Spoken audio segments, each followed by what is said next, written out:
Do you feel like you are called to live life differently, to live it authentically, beautifully, and show up every day doing exactly what you were born to do, what you were created to do? If so, then you're in the right place. Hi, my name is Tara, and I am the host of the podcast Radiant Living, where each week I explore either with guests or sharing part of my own story because I'm on a journey to what it means to show up every day living radiantly and authentically. I look forward to hosting each episode on this show, and please like or subscribe if you like what you're hearing. Thank you. Hello, everyone, and welcome to another episode of Radiant Living. My name is Tara, and I am your host, and each week we explore what it means to live radiantly and to live from a place of joy. Well, this weekend is Mother's Day weekend, and so we have a special episode. I am going to be interviewing a person who means the world to me. You know, there's a quote that says, "My mother was my first home, the first country I ever lived." So today we have my mom with us in the studio. Welcome, Mom. And we're going to be talking about life. We're going to be talking about love. We're going to be talking about motherhood. We're going to be talking about what it was like to raise me. I was a great child. I was perfect. What it was like to raise me and what it's like to be a grandmother. We're also going to be talking about heartache and some of the journey along the way that wasn't so pleasant. And so Mom, how are you doing today? I'm good. Good. So we have a few questions for you. And so one of the first questions I would like to start with is, what was it like? What was the thing that surprised you most about being a mother? Wow, it's about how much time that little creature demands of you. Right. I mean, I had a very independent life, and I had all the academic knowledge of raising a child or seeing a child grow up healthy, but how much time it actually takes. How much time it takes. It's very time consuming. Yeah. Yes. Can you give me an example of something that you were surprised how long it took? Oh, Because you're a very high capacity individual. Surprised us with breastfeeding, for breastfeeding. Yeah. example, as I tried to do um, total breastfeeding. I mean, I don't want to tell the audience how many years ago that was No. in Montreal, It's Canada, only 21 years ago that, just in Mom case had they me. don't know your age. Though it was not so popular then, but your father and I wanted to do that, and in fact he insisted, but it was like you're finishing one breastfeed, and before I could get up to like To another sort one. myself, it's like change the nappy, bop you. It was like time for another feed. Those days I was following Dr. Spock, and he had a routine of how much interval you need to leave between feeds and all that. Breastfeeding was one. Yeah, breastfeeding takes a lot of time. People underestimate and then in between you have like a little bit of a time to maybe catch up on a nap or not. No, I Yeah. didn't have that luxury. Was I a good sleeper? To be honest, you were from like 3, 4 weeks because we went out somewhere, and it sort of changed your routine for that day.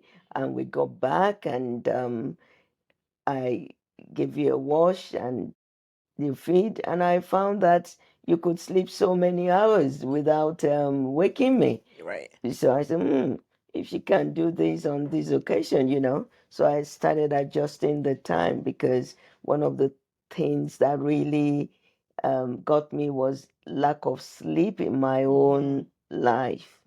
So yeah, from real. like 5, 6 weeks, and there was like a period of 3 days that I just had to be firm, because what we learned then was that if they wake up for the feed, give them water, and they'll find that it's not worth waking up for water. So That was Dr. Spock. I don't think we listen to him anymore these days. We're into the nurturing and the, just a very feeding different on feeding on demand. demand. We're very, It very goes in a different way. cycle, Tara. Yeah, It goes in a cycle. So All these trends trends and about advice about raising kids parenting, and yeah. parenting. So yeah. But one thing I did want to ask is, so I have a son now who's 4 years old, and to your grandma, what was it like raising me between the ages of 4 and 6? What was that like? That was a lot of fun. That was a lot of fun because I mean, since you went into the schedule that I prepared for you, and I was a professional, so it was Mhm. important that you slept through the night. That was very important. Um, Except when you were ill, when I had concessions for that Mhm. you would wake up, I would nurture you in a different way. You were a lot of fun because you enjoyed life, you enjoyed Yeah, people, enjoyed being with other yeah, children. The daycare was fun, or kindergarten, and you loved to learn. You had a lot of friends, so that was a lot of fun. yeah, yeah. I think I find my son very joyful at this age because you can talk to him and have a conversation, and his reasoning is very interesting to see his personality come through in his reasoning, and so it's a really fun age. Now let's move on to something a little bit more serious. Also, at the age of 6, you experienced a tragic loss in your life. Can you tell us a little bit more about that? Yeah. When you were about the age of 6, I had another child who um, ended up being a fresh stillbirth, and that was rather very traumatic because it was what I called my bye-bye to childbearing. I Mm. was happy just to have you and your sister, but obviously in the culture that we were, and your father being a very Afrocentric man wanted a son from me. So I prayed for a son, and I remember one of the memories that I have is I remember, I was old enough to understand that mom had a baby in her tummy when I was 6 years old. And so I was old enough to understand that and to watch her preparing for the birth of the child. And back then, we used reusable nappies, we call them, these white cloths. And so she was washing them. So I remember all those memories very vividly.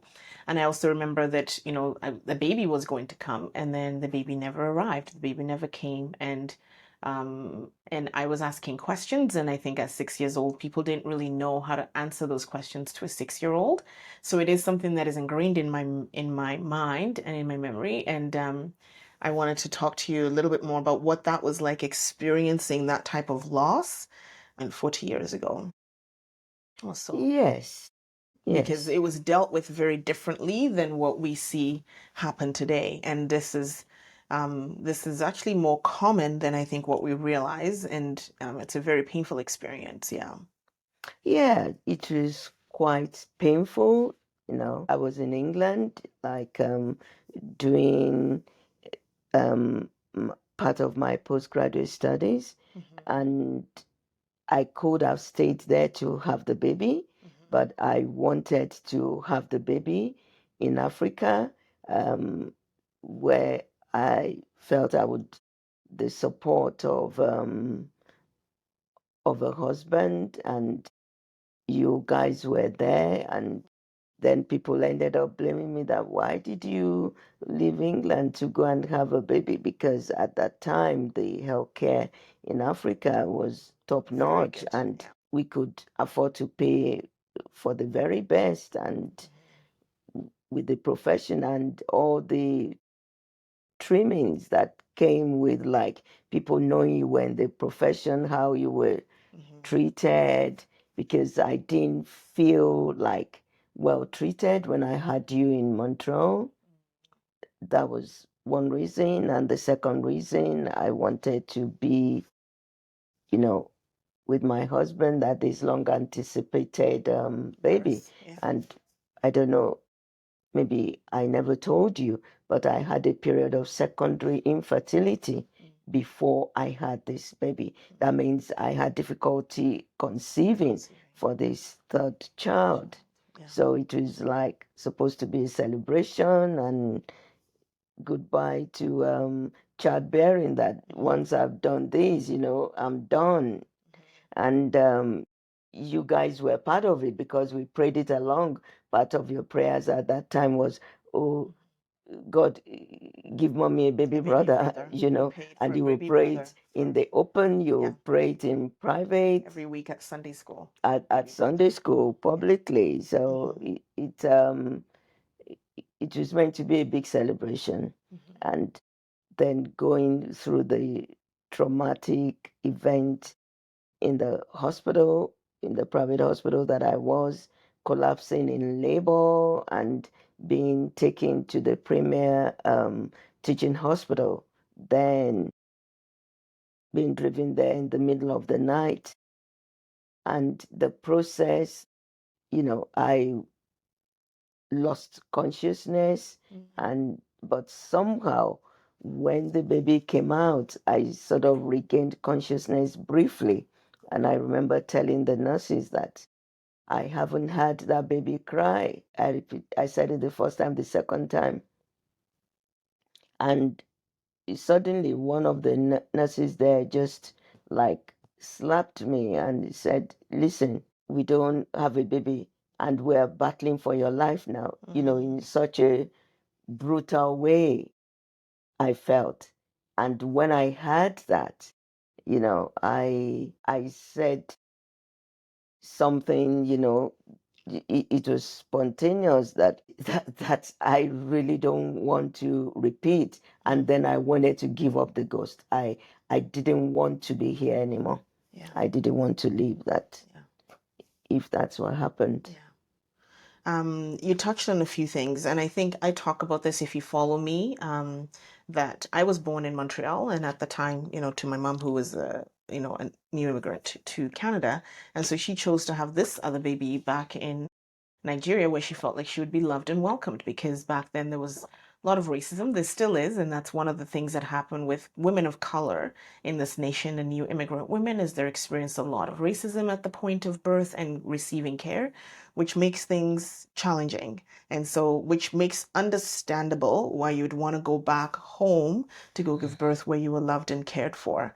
Um, and A lot of the pain has left, and I rejoice in the Lord, and I'm grateful for my wonderful daughters, my wonderful grandsons and granddaughters.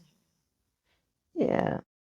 what I remember you told me once, which really stuck with me, is that whenever you saw a child around the age that he would have been, and his name was Shokwe because you gave him a name, that whenever you saw a child around the age that you would been, that the memory came back for a number of years. Can you tell me a little bit more about that? Yeah, for a number of years. One, in African tradition, the part of Africa that I hail from, you don't name a child till is it the eighth day? The eighth day. So you were not, the name was not publicly acknowledged. That was just a name in my heart because there was no naming ceremony. And the naming ceremony only came on the eighth day, according to the biblical principles, which they follow strongly. So you were not allowed to give a name before then. So it was like that being was a thing to them. And that was one of the struggles I had as well. Because when I was leaving hospital, I, you know, family, friends supported me.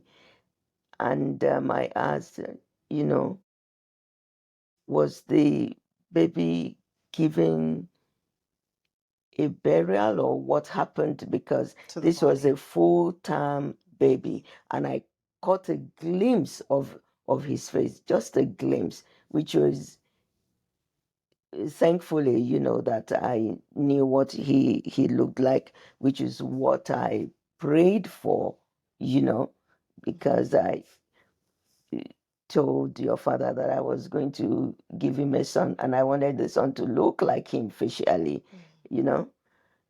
And they just showed me that, don't talk about that, forget it.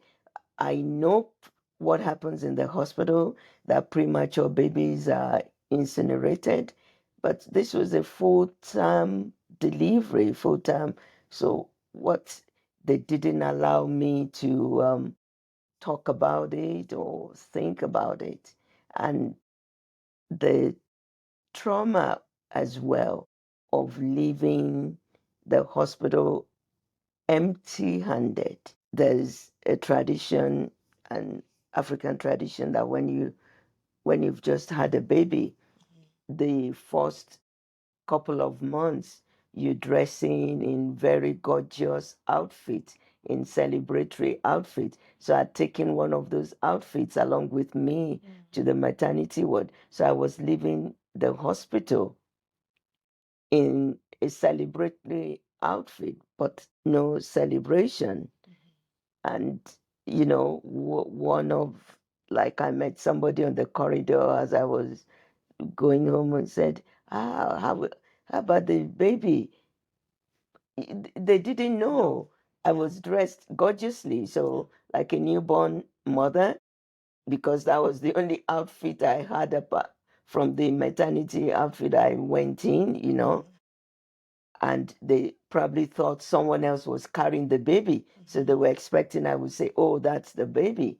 So many things kept hammering in the pain. Something that has struck with me the most is because you almost lost your life during this process. You were like literally, they had actually left you for dead at one point on the operating table. And one thing stuck with me, and this story, you guys, is such a testament to the power of motherhood and the power of just even understanding, the connection that we have with our children. And something happened on the operating table where you had a very spiritual experience. Would you mind sharing that? Yes. Um, on the operating table, I just saw myself like going into a void, after I'd spoken out, or felt that, I didn't want to be here, I didn't want to leave. And it was very speedy, like approaching a light, through a tunnel. And suddenly I saw you and your sister in one of your favorite dresses. It was a CNA dress, a sailor dress.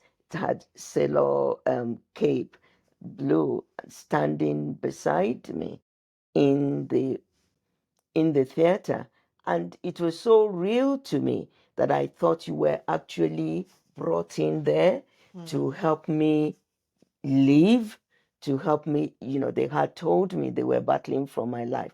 I went into unconsciousness again, you know, and I know that they could do that because of my position in the medical profession and being a hospital that I had worked and labored in previously. I know, and I was surrounded by friends who were doctors, and a lot of the people looking after me were either my cosmates or that sort of thing. So I sincerely thought you were there. So when I opened my eyes and saw you, I said, no, I can't leave these two children and go away.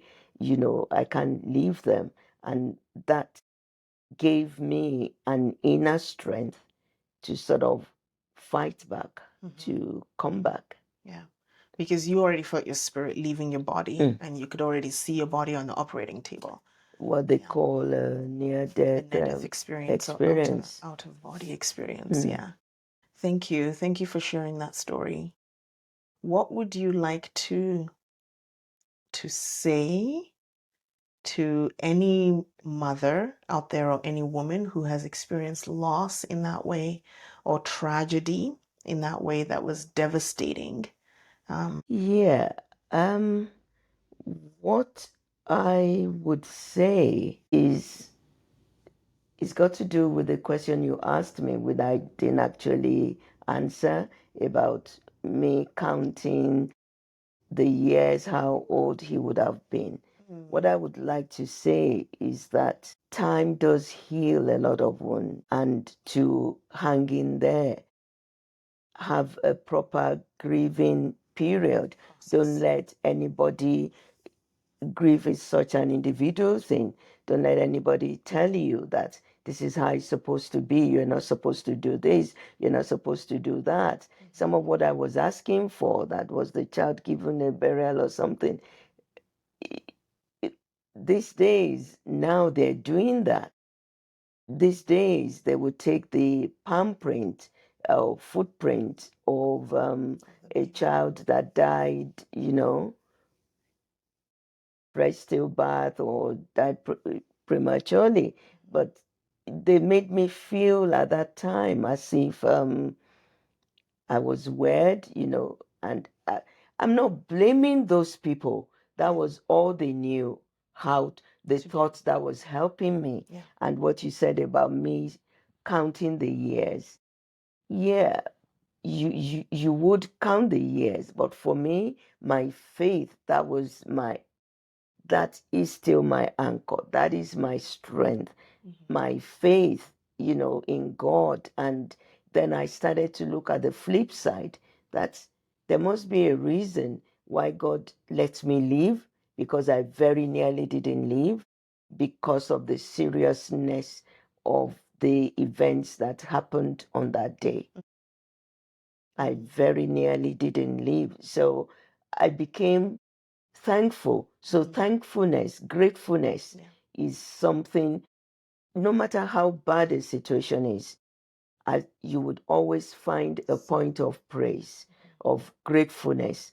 And I started to see that God loves me so much that He gave me another chance to be able to raise my daughters. Though I lost the son, but alive to raise my daughters the way that I think they should be raised, and not leave them for another woman to raise. Right. And those years that I was counting, yes, that, oh, we were pregnant, you attended an antenatal clinic with like a series of people, then you see their own child at 1 year, at 2, at 3. But after a while, I forgot to count. It was a long time, but I forgot to count. It's interesting because, what you said is, God had you for a purpose and spared your life for a purpose. And this is something that I talk about regularly on the podcast in terms of every life is worth living, and there's a reason why that you are where you are today, and looking into your destiny, your purpose, the reason why God has put you on earth. And it's ironic, it wasn't intentional. It wasn't intentional, my work that I do in Freedom Tree, but it wasn't intentional for me, but perhaps it was intentional for God, because the primary focus of Freedom Tree is reducing the rates of maternal and infant mortality in West Africa. And for those of you who may not know about Freedom Tree, please check out the link. I'll post a link up on here, freedomtree.ca, and find out more about that.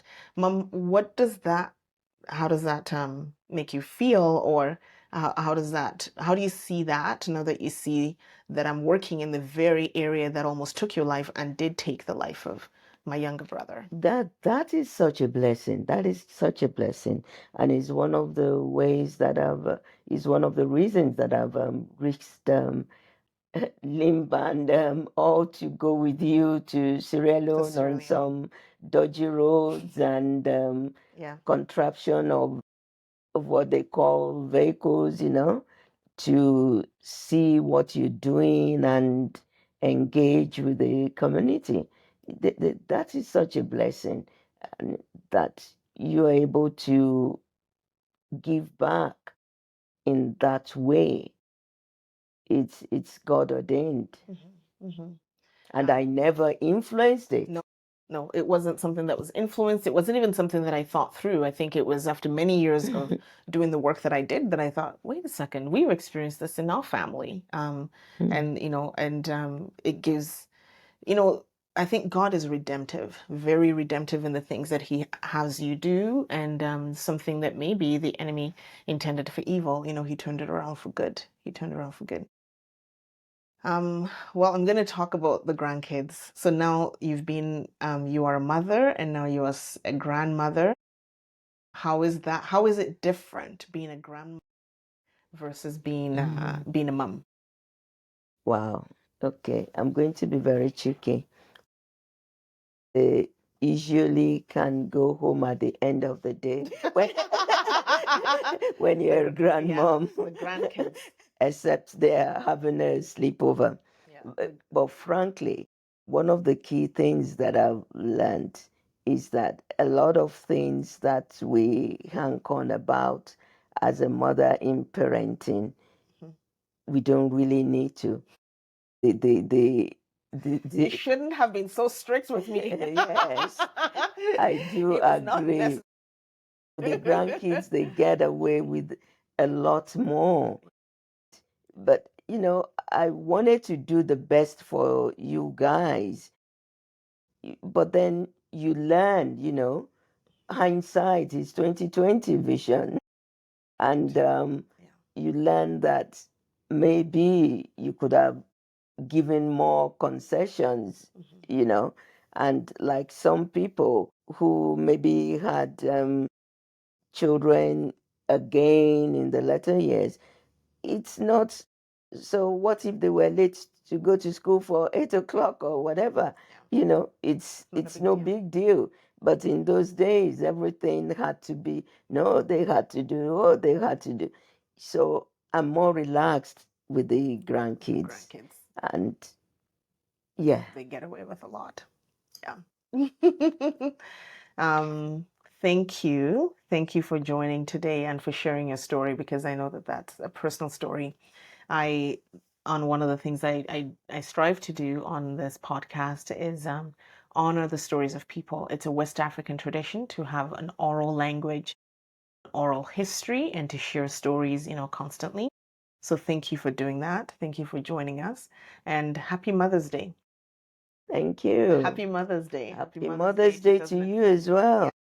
And happy Mother's Day to all the mothers out there, whether you Yes. are a mother physically, whether you are a mother spiritually, whether you're a mother emotionally, whether you're a surrogate mother. Yeah. For many years, I celebrated Mother's Day without being a physical mother. It doesn't mean that you're not.